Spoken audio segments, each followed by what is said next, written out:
Hey everybody, welcome to another episode of Reading Comics. Today we're going to be going over Watchmen, but we're not going to go over all of the Watchmen. We're just going to go over the under the hood parts, which is I don't know who doesn't read all of the comic books from a comic book, even the back pieces, which are just text. I feel like it's a lot. I've never seen this done in animation or live action or anything from DC, and it really does. These under the hood pieces really add a lot to the comic book, and I think so many people don't read it, haven't read it, and there's so many. There's like 4 pages on the back of every one of these comics. They're not all under the hood, but they're all different pieces that really you really kind of should be reading to get a full grasp of the entire Watchmen storyline. I said that I wasn't going to do anything with the Watchmen until I got 1,000 subscribers, and we're at 830 something, and so we're pretty close. But this is only about the backup stories. I'm not going to do a reading of the Watchmen, just the backup under the hoods and some of the other different things that are part of it. And Watchmen, as most of you have known through watching my other videos or just knowing me, by knowing me, know that the Watchmen is my favorite comic book storyline. The X-Men is my favorite ongoing storyline and probably favorite characters and stuff like that. But the Watchmen has a very special place in my heart. And anything to get it going to where some of you guys actually do go back and actually read the back of it. I reread the Watchmen every year, every couple of years, or something like that. And actually, just going through it again, I'm going to have to reread it again very shortly. The animated show or the two animated movies that they just put out, they are pretty good. They're pretty close to what the Watchmen was, but they add things. They add things to it that just don't make a whole lot of sense, and it almost ruins it. The live action movie was great, fantastic, but again, they changed it. The probably the best adaptation is the guy that the motion comic where he actually just reads from the comic book and they have motion stuff going from the comic. But then again, they don't have anything from the end of the comic book. So hopefully my voice will sustain this thing. It's only like 4 or 5 pages long, and so it's not that long. But let's dive into it. Also, I'm not going to give any kind of recap about The Watchmen. If you haven't read The Watchmen, if you've never seen The Watchmen movies or TV shows or anything like that, do yourself a favor, go watch it, go read it, go do everything with it because it's fantastic. So anyway, from here, we present here excerpts from Hollis Mason's autobiography, Under the Hood, leading up to the time when he became the masked adventurer, Night Owl, reprinted with permission of the author. 1.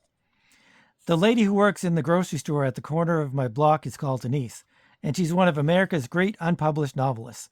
Over the years, she's written 42 romantic novels, none of which have ever reached the bookstores. I, however, had been fortunate enough to hear the plots of the last 27 of these recounted in installments by the authoress herself every time I dropped by the store for a jar of coffee or can of beans. And my respect for Denise's literary prowess knows no bounds. So naturally enough, when I found myself faced with the daunting task of actually starting the book you now hold in your hands, it was Denise I turned to for advice. Listen, I said, I don't know if I'm writing a book. I have all this stuff in my head that I want to get down, but what do I write about first? Where do I begin? Without looking up from the boxes of detergent to which she was affixing price tags, Denise graciously delivered up a pearl of her accumulated wisdom in a voice of bored but benign condescension. Start off with the saddest thing you can think of and get the audience's sympathies on your side. After that, believe me, it's a walk. Thank you, Denise. This book is dedicated to you because I don't know how to choose between all the other people I should be dedicating it to. The saddest thing I can think of is Ride of the Valkyries. Every time I hear it, I get depressed and start wondering about the lot of humanity and the unfairness of life and all those other things that you think about at 3 a.m. when your digestion won't let you sleep. Now, I realize that nobody else on the planet has to brush away a tear when they hear that particular stirring refrain, but that's because they don't know about Mo Vernon. When my father upped and left my granddad's farm in Montana to bring his family to New York, Mo Vernon was the man he worked for. Vernon's Auto Repair was just off South Avenue, and although it was only 1928 when Dad started working there, there was just enough trade for his wages to keep me and Mom and my sister Leantha in food and clothing. Dad was always really keen on and enthusiastic about his work, and I used to think it was just because he had a thing about cars. Looking back, I can see it was more than that, much more than that. It must have meant so much to him just to have a job and be able to support his family. He'd had a lot of arguments with his father about coming east, rather than taking over the farm, like the old man had planned for him. And most of the rows had ended with my grandfather predicting poverty and more ruination for my dad and my mom if they so much as set foot in New York, to be living the life that he himself had chosen and keeping his family above the poverty line in spite of his father's warnings must have been meant more to my dad than anything in the world. But that's something only I understand now, with hindsight. Back then, I just thought he was a crazy for crankshafts. Anyway, I was 12 years old when we left Montana. So during those next few years in the big city, I was just the age to appreciate the occasional trips to the auto shop with my dad, which is where I first set eyes on Mo Vernon, his employer. Mo Vernon was a man of around 55 or so, and he had one of those old New York faces that you don't see anymore. It's funny, but certain faces seem to go in and out of style. You look at old photographs, and everybody has a certain look to them. Also, as if they're related. Look at old photographs and look at pictures from 10 years later, and you can see that there's a new kind of face starting to predominate, and that the old faces are fading away and vanishing, never to be seen again. Mo Vernon's face was like that. Three chins, a wiseacre cynical curl to his lower lip, a certain hollowness around his eyes, hair retreating back across his head, attempting to rendezvous with the label on his shirt collar. I'd go into the shop with my dad, and Mo would be sitting there in his office, which had glass sides so he could watch the men working. Sometimes, if my father wanted to check something out with Mo before going ahead with his work, he'd send me over to the office to do it for him, which meant that I got to see the insides of Mo's inner sanctum, or rather, I got to hear them. You see, Mo was an opera buff. He had one of the new gramophones over in the corner of his office, and all day he used to play scratchy old 78 recordings of his favorites, just as loud as he could manage. By today's standard, as loud as he could manage didn't amount to a whole lot of noise, but it sounded pretty cacophonous back in 1930, when things were generally quieter. The other thing that was peculiar about Mo was his sense of humor, as represented by all the stuff that he used to keep in the top right side drawer of his desk.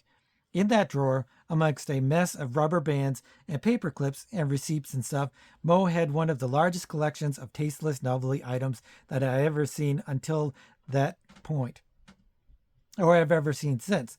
They were all risque little toys and gadgets that Mo had picked up from gag shops or on visits to Coney Island, but it was the sheer range of them that was overwhelming.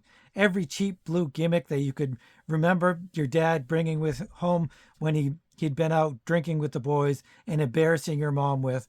Every ballpoint pen with a girl on the side whose swimsuit vanished when you turned it upside down. Every salt and pepper cruet set shaped like a woman's breast, every plastic dog mess. Mo had the works. Every time anybody went into his office, he'd try to startle them just by displaying his latest plaything. Actually, it used to shock my dad more than it did me.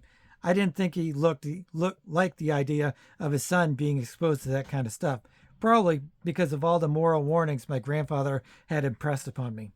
For my part, I wasn't offended, and I even found it kind of funny. Not the things themselves. Even by then, I was too old to get much amusement out of stuff like that. What I found funny was that for no apparent reason, a grown man should have a desk drawer full of such ludicrous devices. Anyway, one day in 1933, a little after my 17th birthday, I was over at Vernon's auto repair with my dad, helping him poke around in the oily innards of a busted up Ford. Mo was in his office, and although he didn't find out till later, he was sitting wearing an artificial foam rubber set of realistically painted ladies' bosoms, with which he had hoped to get a few laughs from the guys who brought him the morning mail through the front office. When it arrived, while he waited, he was listening to Wagner. The mail arrived in due course, and the guy handing it over managed to raise a dutiful chuckle at Moe's generous cleavage before leaving him to open and peruse the morning's missives.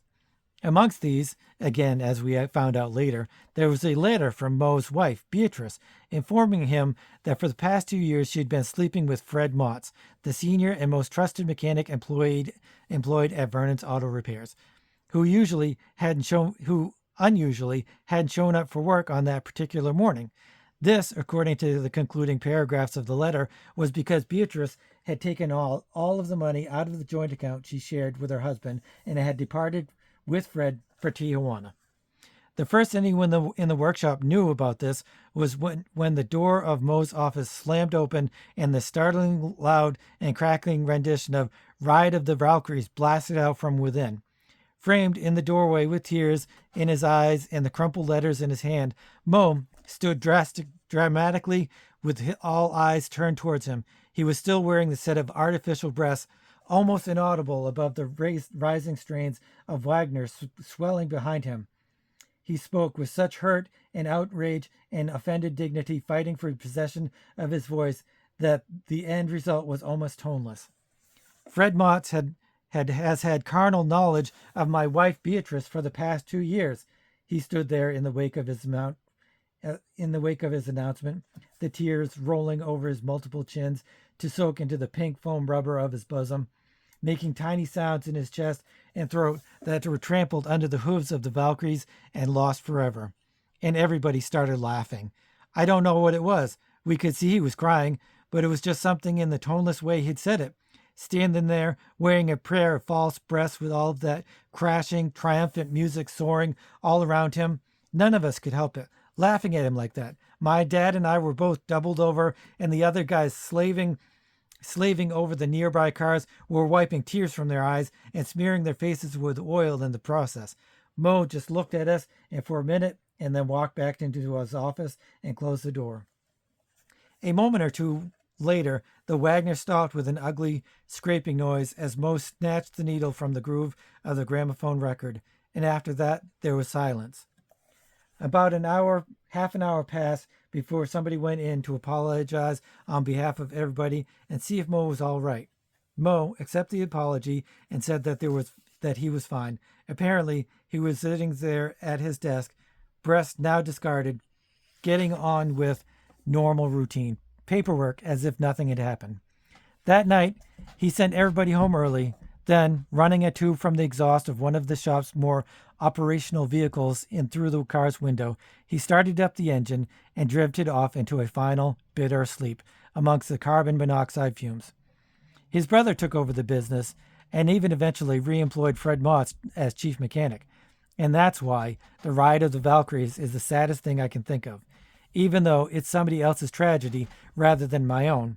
I was there, and I laughed along with all of the rest, and I guess that makes it part of my story too. Now, if Denise's theory is correct, I should have your full sympathy, and the rest will be a walk. So maybe it's safe to tell you about all the stuff you probably bought this book to read about. Maybe it's safe to tell you why I'm crazier than Mo Vernon ever was.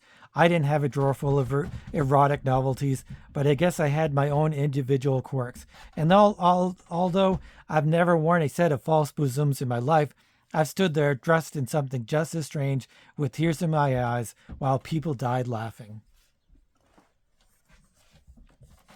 By 1939, I was 23 years old and had taken a job on the New York City police force. I've never really examined until now just why I should have chosen the particular career, but I guess it came from a result of a number of things. Foremost amongst these was probably my grandfather. Even though I resented the old man for the amount of guilt and pressure and recrimination that they'd subjected to my dad to, I suppose that the simple fact of spending the first 12 years of my life living in my grandfather's proximity had indelibly stamped a certain set of moral values and conditions upon me.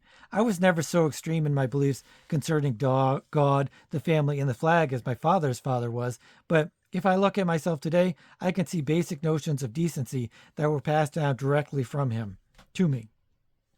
His name was Hollis Wordsworth Mason, and perhaps because my parents had flattered the old man by naming me after him, he always took a special concern over my upbringing and moral instruction.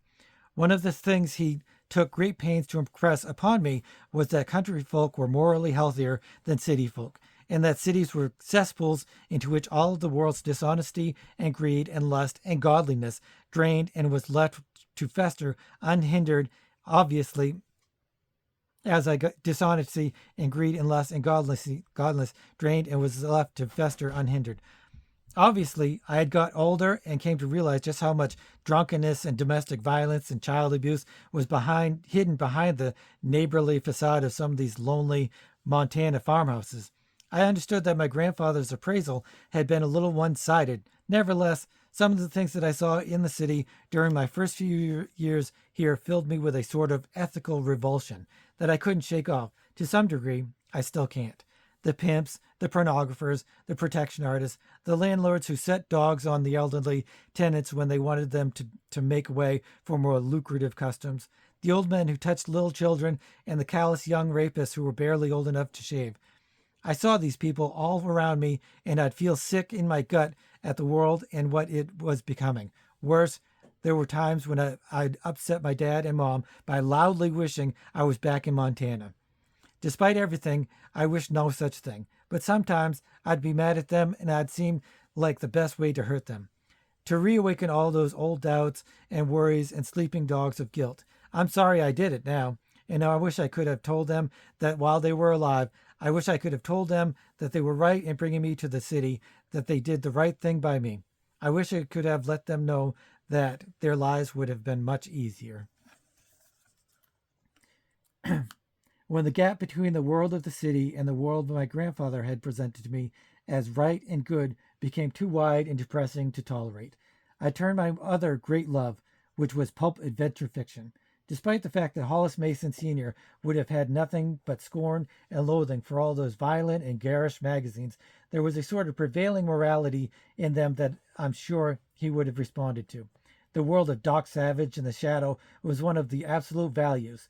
What was good was never in the slightest doubt, and where what was evil inevitably suffered from fighting punishment, the notion of Lamont Cranston with his slouch hat and blazing automatics seemed a long way from a way that of the fierce and taciturn old man I remembered sitting up alone into the Montana night with no company save his Bible. But I can't help feeling that if the two had ever met, they'd have found something to talk about. For my part, all those brilliant and resourceful sleuths and heroes offered a glimpse of a perfect world where morality worked the way it was meant to.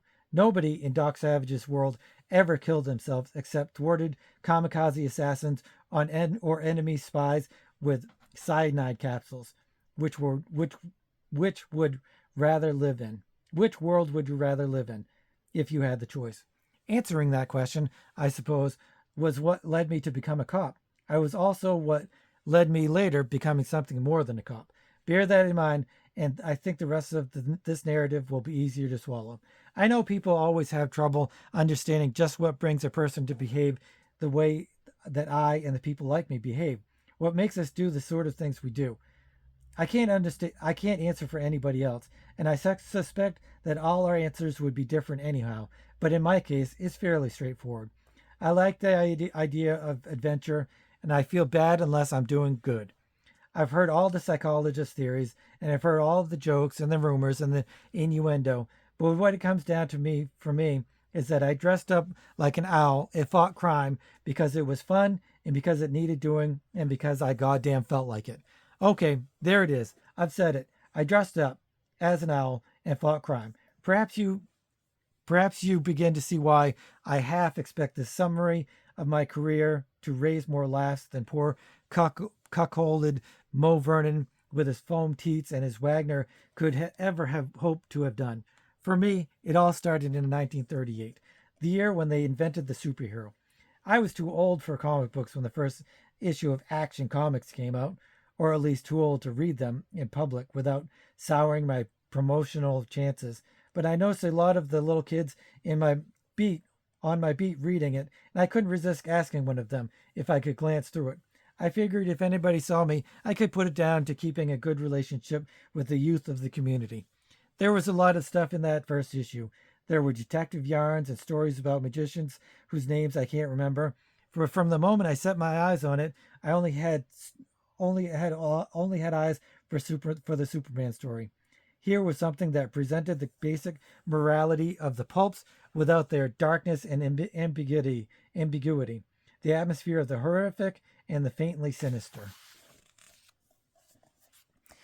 that hung around the shadow was nowhere to be seen in the bright primary colors of Superman's world, and there was no hint of the repressed sex urge which had sometimes been apparent in the pulps.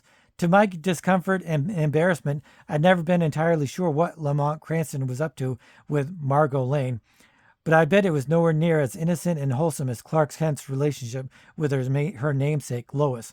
Of course, all of these old characters are gone and forgotten now, but I'm willing to bet that there are at least a few older readers out there who will remember enough to know what I'm talking about.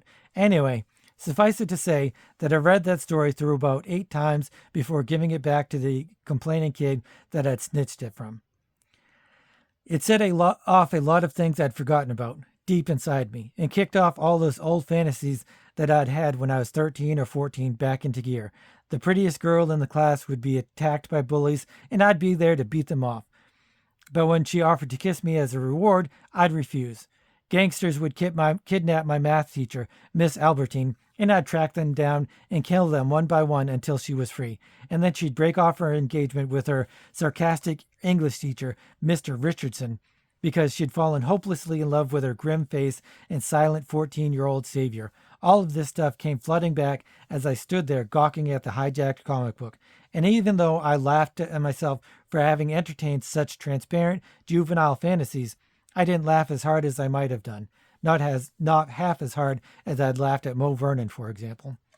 Anyway, although I'd occasionally managed to trick some unsuspecting tyke into lending me his most recent issue of the funny book in question, then spend the rest of the day leaping tall buildings inside my head, my fantasies were to remain as fantasies until I opened a newspaper in the autumn of that same year and found out that the superhero had escaped from their four-color world and invaded the plain, factual black and white of the headlines.